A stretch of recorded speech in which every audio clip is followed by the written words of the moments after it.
ഈ സ്കൂളിൻ്റെ അവസ്ഥ ബോധ്യപ്പെടട്ടെ. മന്ത്രിയെ സംബന്ധിച്ചോളം, വിദ്യാഭ്യാസ മന്ത്രിയെ സംബന്ധിച്ചോളം CPM-ന്റെ നിയന്ത്രണത്തിൽ ഉള്ള ജില്ലയിലെ പ്രധാനപ്പെട്ട ഒരു സ്കൂളാണ്. ആ സ്കൂളിലാണ് ഇങ്ങനൊരു ദുരവസ്ഥ ഉണ്ടായിരിക്കുന്നത്.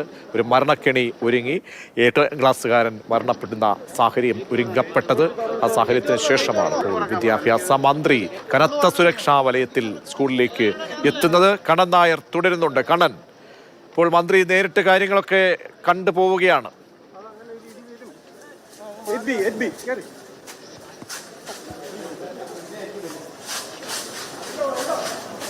പോയിന്റ് 8 മീറ്റർ മാത്രം, അതായത് 3 അടി മാത്രം ഉയരത്തിലാണ് ഈ ലൈൻ പോയിരുന്നത്, 3 ഫേസ് ലൈൻ പോയിരുന്നതെന്ന് മന്ത്രി നേരിട്ട് കണ്ട് മനസ്സിലാക്കിയിരിക്കുന്നു. അതിനുശേഷം ആ കുഞ്ഞ് മരിച്ച ക്ലാസ് മുറിയിലേക്ക് അദ്ദേഹം വരികയാണ്. ധനമന്ത്രി KN ബാലഗോപാൽ അടക്കം കൊല്ലം ജില്ലയിലെ പ്രധാനപ്പെട്ട CPM-ന്റെ നേതാക്കന്മാരെല്ലാവരും തന്നെയുണ്ട്. അവർക്ക് തന്നെ കാര്യങ്ങൾ ഈ മന്ത്രിയോട് പറഞ്ഞ് മനസ്സിലാക്കുന്നത് CPM ജില്ലാ സെക്രട്ടറി അടക്കമുള്ള ആൾക്കാർ, സുദേവൻ അടക്കമുള്ള ആൾക്കാരുണ്ട്. അവർക്ക് തന്നെ ഇപ്പോൾ ക്ലാസ് മുറിയിലേക്ക് എത്തുകയാണ്. നേരത്തെ അദ്ദേഹം ആദ്യം നേരെ പോയത് അദ്ദേഹം ആ ഷെഡിന്റെ സമീപത്തേക്കാണ്. ആദ്യം ഷെഡിന്റെ സമീപത്ത് പോയി അവിടെ എന്താണ് സംഭവിച്ചത്, എങ്ങനെയാണ് അപകടമുണ്ടായെന്നുള്ള കാര്യങ്ങളൊക്കെ തന്നെ അദ്ദേഹം നേരിട്ട് കണ്ടറിഞ്ഞു. അതിനുശേഷമാണ് അദ്ദേഹം ഇപ്പോൾ നമ്മൾ ദൃശ്യങ്ങളിൽ നിന്ന് കാണാൻ സാധിക്കും. അദ്ദേഹം ക്ലാസ് മുറിയിലേക്ക് എത്തുന്നതിന്റെ ദൃശ്യങ്ങളാണ്.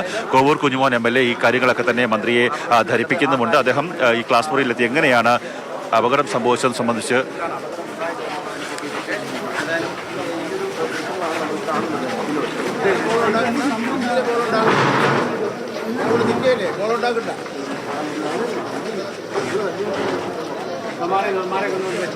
വിദ്യാഭ്യാസ മന്ത്രി V. ശിവൻകുട്ടിയുടെ സന്ദർശനത്തിന്റെ തത്സമയ ദൃശ്യങ്ങളാണ് ഇപ്പോൾ നമ്മൾ കാണുന്നത്. വിദ്യാഭ്യാസ മന്ത്രിയെ കൂടാതെ ധനമന്ത്രി KN ബാലഗോപാൽ മന്ത്രിയുടെ കാര്യങ്ങൾ വിശദീകരിച്ച് കാണിക്കുന്നുണ്ട്.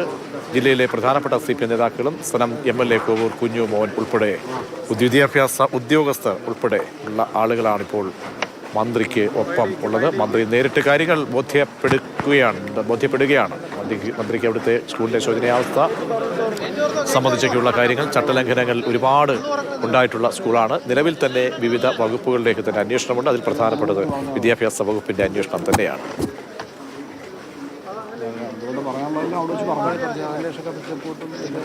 പൈസ കൊടുക്കുന്നത്, അവൻ്റെ വീട് വെച്ച് കൊടുക്കുന്നത്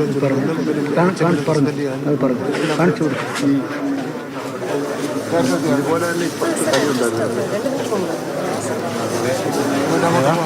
ഇതുപോലെ തന്നെ വേലി കെട്ടിയിരിക്കുന്ന ഒരു തടി ഇപ്പുറത്തും ഉണ്ടായിരുന്നു. അത് പിന്നെ അവർ ഇവിടെ ഉണ്ടായിരുന്നു. കുട്ടിയായിരുന്നു എടുക്കാൻ വേണ്ടി ഈ തടി പൊളിച്ചതാണ്. ഇതേപോലെ തന്നെ പുറത്തോട്ട് വരാൻ വേണ്ടി ഇത് പൊളിച്ചത്, ആ കുട്ടിയെ എടുക്കാൻ വേണ്ടിയിട്ട് പൊളിച്ചത്. വിദ്യാഭ്യാസ മന്ത്രി ക്ലാസ് മുറിയിലെ സന്ദർശനം പൂർത്തിയാക്കി അദ്ദേഹം മടങ്ങുകയാണ്. മുതിർന്ന IAS ഉദ്യോഗസ്ഥർ അടക്കമുള്ളവർ ഈ സ്ഥലത്തേക്ക് എത്തിയിട്ടുണ്ട്. പ്രധാനമായും ധനമന്ത്രിയാണ് കാര്യങ്ങൾ വിശദീകരിച്ചത്. എങ്ങനെയാണ് അപകടമുണ്ടായത്, ആ ക്ലാസ് മുറിയിൽ ഒരു പലക ഉപയോഗിച്ചുള്ള ഒരു സുരക്ഷ നേരത്തെ തന്നെ ഒരുക്കിയിരുന്നു. ആ അപകടത്തിൽ മിഥുൻ പരിക്കേറ്റപ്പോൾ മിഥുനെ പുറത്തേക്ക് എടുക്കാൻ വേണ്ടി ആ പലക ഉള്ള സ്ഥാനങ്ങൾ മാറ്റിയതാണ്. അല്ലാതെ ഒരു സുരക്ഷയ്ക്ക് പ്രശ്നമുണ്ടായതില്ല എന്നുള്ള കാര്യങ്ങളൊക്കെ തന്നെയാണ് ധനമന്ത്രി അറിയിച്ചിട്ടുള്ളത്. ഇവിടുത്തെ മുതിർന്ന CPM നേതാക്കന്മാരും ഈ സ്കൂൾ മാനേജ്മെന്റ്, CPM-ന്റെ ഭരണസമിതിയിലുള്ള സ്കൂൾ മാനേജ്മെന്റ് ആൾക്കാരുമൊക്കെ തന്നെ കാര്യങ്ങൾ വിശദീകരിച്ചു. മന്ത്രി ഇപ്പോൾ വീണ്ടും തിരിച്ച് സ്കൂളിന്റെ മുൻഭാഗത്തേക്ക് പോവുകയാണ്. മുൻഭാഗത്ത് എത്തി അധ്യാപകരോട് സംസാരിക്കുമെന്നാണ് നമുക്ക് മനസ്സിലാക്കുവാൻ സാധിക്കുന്നത്. അതിനുശേഷമായിരിക്കും അദ്ദേഹം കുഞ്ഞിന്റെ ആ 13 വയസ്സുകാരൻ്റെ ജീവൻ നഷ്ടമായ 13 വയസ്സുകാരൻ്റെ മിഥുൻ എന്ന് പറയുന്ന കുഞ്ഞിന്റെ വീട്ടിലേക്ക് പോവുക.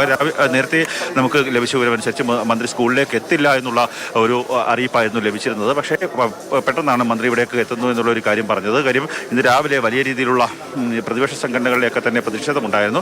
ആ പ്രതിഷേധങ്ങൾ ഒഴിവാക്കാൻ വേണ്ടിയായിരിക്കാം ഒരു വൈകിയ വേളയിൽ മന്ത്രി ഇവിടേക്ക് എത്തുന്നുള്ള കാര്യങ്ങൾ പുറത്ത് വിട്ടതെന്നാണ് നമുക്ക് അനുമാനിക്കാൻ സാധിക്കുന്നത്. ഇപ്പോൾ മന്ത്രി KN ബാലഗോപാൽ, ഒപ്പം തന്നെ വിദ്യാഭ്യാസ മന്ത്രി V. ശിവൻകുട്ടി അടക്കമുള്ള ആൾക്കാർ സ്കൂളിൻ്റെ മുൻഭാഗത്തേക്ക് എത്തുകയാണ്. അധ്യാപകരടക്കമുള്ള ആൾക്കാരുണ്ട്. ഇവിടുത്തെ CPM-ന്റെ മുതിർന്ന നേതാക്കന്മാരൊക്കെ തന്നെയുണ്ട്. മന്ത്രിയോട് വിശദീകരിക്കുന്നുമുണ്ട്. ശേഷമാണ് അദ്ദേഹം വീട്ടിലേക്ക് പോകാനുള്ള നടപടിയിലേക്ക് പോവുക. അദ്ദേഹം വീട്ടിലേക്ക് അല്പസമയത്തിനുള്ളിൽ തന്നെ പോകും. നിലവിൽ മന്ത്രി ഇപ്പോൾ സ്കൂളിലാണുള്ളത്. ആദ്യം അദ്ദേഹം വന്നത് ഈ അപകടമുണ്ടായ സ്ഥലത്ത് ആ സൈക്കിൾ ഷെഡിന്റെ സമീപത്തേക്കാണ് അദ്ദേഹം ആദ്യം പോയത്. സൈക്കിൾ ഷെഡിൽ പോയി അദ്ദേഹം ഷെഡിൽ അദ്ദേഹം പോയി ആ കാര്യങ്ങൾ എങ്ങനെയാണ് അപകടമുണ്ടായതെന്ന് സംബന്ധിച്ച് അദ്ദേഹം നോക്കിക്കൊണ്ട് കാര്യങ്ങളൊക്കെ തന്നെ അവിടുത്തെ ഭാരവാഹികളായിട്ടുള്ള ആൾക്കാർ, മന്ത്രിമാരായിട്ടുള്ള ആൾക്കാരൊക്കെ തന്നെ, മന്ത്രിയും അതുപോലെ തന്നെ മറ്റ് CPM-ന്റെ നേതാക്കന്മാർ, കോവൂർ കുഞ്ഞുമോൻ MLA അടക്കമുള്ള ആൾക്കാർ അദ്ദേഹത്തിന് വിശദീകരിച്ച് നൽകി. അതിനുശേഷമാണ് അദ്ദേഹം തന്നെയുള്ള 10D ക്ലാസ്സിലേക്ക് അദ്ദേഹം എത്തുന്നു. അവിടെ വെച്ചായിരിക്കും അധ്യാപകരോട് കാര്യങ്ങൾ തിരക്കുന്നത്. അതിനുശേഷമായിരിക്കും അദ്ദേഹം വീട്ടിലേക്ക്, ഈ കുട്ടികളുടെ വീട്ടിലേക്ക്